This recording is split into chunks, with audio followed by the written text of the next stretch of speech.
दो बड़ी ताकतों के टकराव की। मैं आपसे अगर कहूं कि अमेरिका और चाइना में जंग छिड़ गई है, क्या आप मेरे बात पर यकीन करेंगे?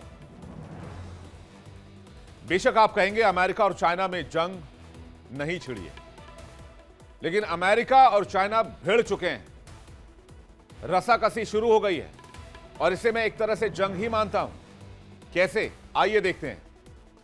एक तरफ अमेरिका, हथियार, डॉलर और दबदबे की ताकत, दूसरी तरफ चीन, ड्रैगन की याददाश्त और बदले की ठंडी लेकिन घातक रणनीति।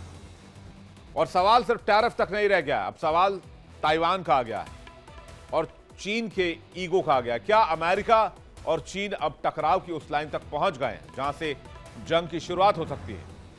क्योंकि चीन ने एक्शन ले लिया है अमेरिका के खिलाफ, और यहां से लौटना लगभग नामुमकिन है। टैरिफ की चोट से चीन तो पहले ही तड़प रहा था, अरबों डॉलर का नुकसान, एयरपोर्ट पर ब्रेक और ग्लोबल मार्केट में दबाव। लेकिन तभी वॉशिंगटन ने वो किया जिसे बीजिंग छटपटा गया, तिलमिला गया, जिसे ड्रैगन तड़प उठा। ताइवान को $11.1 बिलियन का हथियार पैकेज अमेरिका ने साइन कर दिया, यानी तकरीबन 93,000 करोड़ रुपए ताइवान के हाथ में दे दिए हथियार खरीदने के लिए। चीन कह रहा है ये कोई डील नहीं है, ये चीन की संप्रभुता पर सीधा हमला है, चीन का अपमान है, और सीधा रेड लाइन क्रॉस कर दिया है अमेरिका ने। और यहीं से जिनपिंग फट पड़े हैं, चीन उबल पड़ा है, ड्रैगन की चेक मेट चाल सामने आ गई है। और चीन ने इस बार सिर्फ निंदा नहीं की है, बयान नहीं दिया है, इस बार एक्शन ले लिया है, वो भी वार्निंग के साथ। ड्रैगन ने अमेरिका पर दांत गड़ा दिए हैं और अब तक की सबसे बड़ी कार्रवाई करके दिखा दिया अमेरिका को कि अमेरिका अब सुपर पावर वाली हैसियत में नहीं रह गया है। अमेरिका को आंख दिखाने वाला चीन कह रहा है गेट आउट। कैसे? 20 अमेरिकी डिफेंस कंपनियां चाइना ने बैन कर दी, 10 रसूखदार अमेरिकी लोगों को ब्लैकलिस्ट में डाल दिया। यह एक तरह से चाइना का हमला देखा जा रहा है अमेरिका के ऊपर।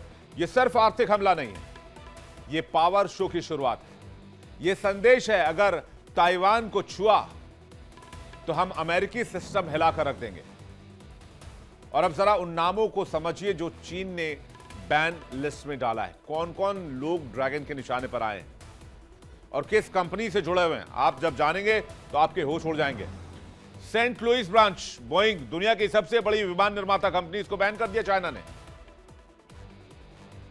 सिविल एविएशन से लेकर मिलिट्री एयरक्राफ्ट तक बोइंग बनाती है। चीन का मैसेज क्लियर है, हमारे आसमान से दूर रहो। इसके अलावा नॉर्थरोप ग्रुमन अमेरिका की एडवांस्ड वेपन सिस्टम की रीढ़ है, स्टेल्थ बॉम्बर्स और मिसाइल डिफेंस में काम करती है। चीन कह रहा है जो हमें घेरने आएगा हम उसकी सप्लाई चेन ही काट देंगे। L3 हैरिस मैरीटाइम सर्विस जो नेवी और समुद्री सुरक्षा की बड़ी खिलाड़ी है। मतलब साफ है, साउथ चाइना सी में अब अमेरिका को खुली छूट नहीं है। एंडुरिल इंडस्ट्रीज सिर्फ कंपनी नहीं, इसके संस्थापक और 9 सीनियर अधिकारियों को भी चाइना ने ब्लैकलिस्ट में डाल दिया है। यानी पर्सनल वॉर चाइना और अमेरिका के बीच में। अब तक तो अमेरिका ही बैन खेलता था, सैंक्शन खेलता था, टैरिफ खेलता था, लेकिन अब चाइना ने अमेरिका को उसी की भाषा में जवाब दे दिया। यह लिस्ट खतरनाक है। कंपनियों पर बैन तो पहले भी लगे हैं, लेकिन इस बार चीन ने लोगों को टारगेट किया। और बैन तो छोड़िए, इनके एसेट्स को चाइना में फ्रीज कर दिया है। ये कंपनियां चाइना में किसी भी संपत्ति को ना बेच पाएंगी, ना पैसे निकाल पाएंगी, ना फंड ट्रांसफर कर पाएंगी, कुछ भी नहीं हो पाएगा। कोई चीनी बैंक, कोई चीनी कंपनी इनके साथ काम नहीं करेगी। चीन में इन रसूखदारों के लिए रहने पर भी पाबंदी लगा दी गई है। यह वही रणनीति है, जैसा कि मैंने आपको बताया, जो अमेरिका सालों से दूसरों पर आजमाता आया है। आज चीन ने वही हथियार अमेरिका के खिलाफ इस्तेमाल किया है जो अमेरिका इस्तेमाल करता था। और चीन के विदेश मंत्रालय का बयान सिर्फ बयान नहीं है, उसमें क्या लाइनें थी वो देखेंगे आप तो और चौंक जाएंगे। क्या मैसेज दिया है देखिए। अमेरिका को कहा है चाइना ने कि ताइवान से दूर रहने में तुम्हारी भलाई है। ताइवान जो है वो चीन के कोर इंटरेस्ट का केंद्र है और ये चीन अमेरिकी संबंधों की पहली रेड लाइन है। यानी अमेरिका ताइवान में अपनी नाक घुसेड़ना बंद करे। मतलब ये कि इसके आगे अगर कुछ हुआ तो जिम्मेदार सिर्फ अमेरिका होगा। जिनपिंग रेड लाइन कह रहे हैं तो इतिहास बताता है कि यह मजाक नहीं है। अब सवाल, ताइवान इतना बड़ा मुद्दा क्यों है और क्यों इस पर दोनों देश एक दूसरे के आमने सामने खड़े हो गए। ताइवान पर चीन अमेरिका आमने सामने क्यों है? चीन कह रहा है ताइवान हमारा इंटीग्रल पार्ट है, अधूरा काम है उसको पूरा करना है, यानी कि उसको चाइना में मिलाना है। अमेरिका कह रहा है कि हमारे यहां तो कानून है ताइवान की रक्षा के लिए और कानूनन हम बाध्य हैं, हमें ताइवान की रक्षा करनी होगी। यह बात सही है। अमेरिका में बाकायदा ताइवान के नाम से एक्ट बनाया गया है और उस एक्ट के तहत अमेरिका बाध्य है, उसे ताइवान की रक्षा करनी पड़ेगी। यानी ताइवान पर चीन और अमेरिका में टकराव तय है। चीन कह रहा है ताइवान संप्रभुता का मामला है, अमेरिका कह रहा है यह हमारे कानून का मसला है और यह हमारे लिए रणनीतिक स्ट्रेटेजिक लाइन भी है। और जब संप्रभुता और रणनीति टकराती है तो शांति सबसे पहले मरती है। डोनाल्ड ट्रंप का मानना है कि टैरिफ से चीन टूटेगा, हथियारों से दबाव बनेगा। लेकिन सवाल यह है कि क्या ट्रंप चीन को कमजोर कर रहे हैं या चाइना को, जिनपिंग को और आक्रामक बना रहे हैं? क्योंकि चीन आज जो कर रहा है उसने ऐसा पहले कभी नहीं किया। सीधा अमेरिका के डिफेंस इकोसिस्टम पर हमला। दुनिया घबराई हुई है क्योंकि यह लड़ाई हुई तो फिर यह सीमित नहीं रहेगी, इसको कंटेन नहीं किया जा सकेगा। अमेरिका चीन में अगर किसी भी तरीके से भिड़ंत हुई या फिर कोल्ड वॉर की शुरुआत हुई, शीत युद्ध चली, तो सबसे पहले सप्लाई चेन हिल जाएगी, शेयर मार्केट डगमगाएंगे, टेक्नोलॉजी वॉर तेज हो जाएगी। और अगर ताइवान को लेकर आगे बढ़ता है अमेरिका तो मिलिट्री एस्केलेशन भी हो सकता है। ताइवान स्ट्रेट में एक भी गलत कदम हुआ तो यह सिर्फ अमेरिका चीन की लड़ाई नहीं रहेगी। सवाल सिर्फ यह नहीं कि चीन ने इतना बड़ा एक्शन क्यों लिया। ऐसा पहली बार है जब किसी देश ने इतनी बड़ी संख्या में अमेरिका की कंपनी को बैन किया है। जबकि एक हकीकत शायद आप में से कई लोगों को पता होगी, वो ये है कि चाइना में इन्वेस्टमेंट करने वाला ही अमेरिका था। वरना 1970 1980 तक चाइना की इकोनॉमी भारत से भी पीछे थी। लेकिन अमेरिका ने कहा हम तुम्हें डॉलर देंगे, तुम मैन्युफैक्चर करो और अपना सामान, हमारा सामान सस्ते में बनाओ, फिर हमें आप बेच दो। और उसी मैन्युफैक्चरिंग इंडस्ट्री की नींव पड़ी 80 के दशक में। और उसके बाद चाइना की रफ्तार 45 सालों में आप देख रहे हैं, तस्वीर आपके सामने।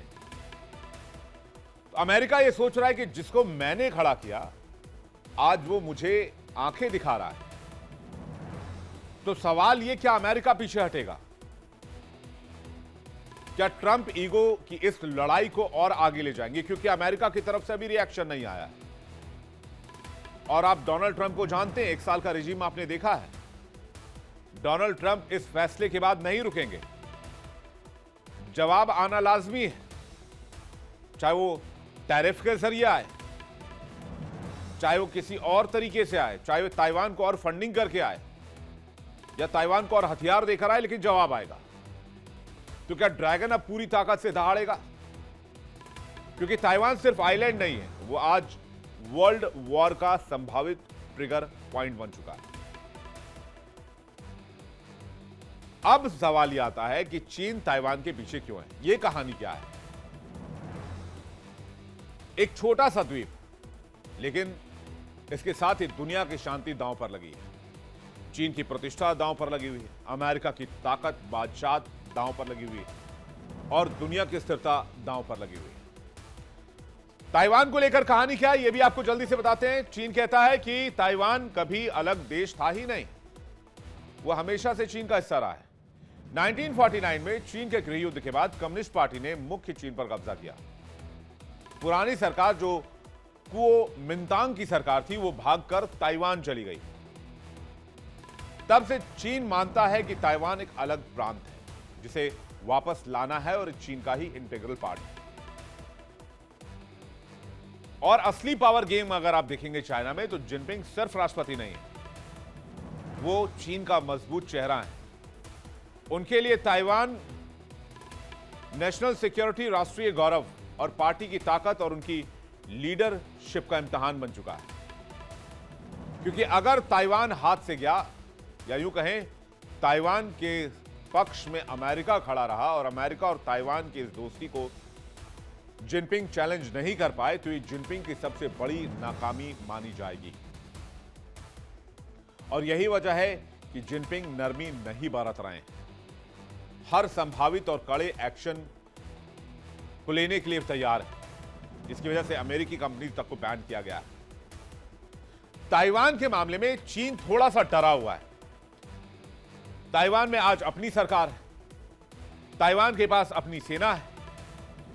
चीन को डर लग रहा है कि अगर ताइवान को आजाद ही रहने दिया गया, तो कल तिब्बत में सवाल उठेंगे, शिनजियांग में सवाल उठेंगे, हांगकांग में सवाल उठेंगे, और इनमें भी अलगाव की मांग तेज होती जाएगी, जिसको अब तक बंदूक की नोक पर चाइना दबाता आया है। इसलिए चीन ताइवान को छोड़ना नहीं चाहता है, और ताइवान पर दावा छोड़ने का मतलब अपने देश को तोड़ने जैसा मानता है। जबकि अमेरिका कहता है कि ताइवान की रक्षा उसका कानूनी अधिकार है, इसलिए वो हथियार देता है, सपोर्ट करता है और चीन को खुलकर चैलेंज करता है। चीन कहता है हमारी आंतरिक राजनीति में अमेरिका दखल दे रहा है, और यहीं से शुरू होता है ड्रैगन बनाम ईगल का टकराव, यानी कि अमेरिका वर्सेस चाइना। दुनिया के दो सुपर पावर, जिसे डोनाल्ड ट्रंप G2 कहते हैं, वो अब एक दूसरे के आमने सामने आ गए। एक के हाथ में डॉलर है, दूसरे के हाथ में धैर्य और बदला, और इतिहास गवाह है जब ईगो टकराती है तो कीमत आम लोग चुकाते हैं। ड्रैगन ने अपनी चाल चल दी है, अब पलटवार की बारी अमेरिका की है, और अगली चाल क्या होगी अमेरिका की? क्या वो चेक एंड मेट वाली होगी, या फिर अभी चालें चली जाएंगी? ये आने वाले वक्त में पता चल जाएगा।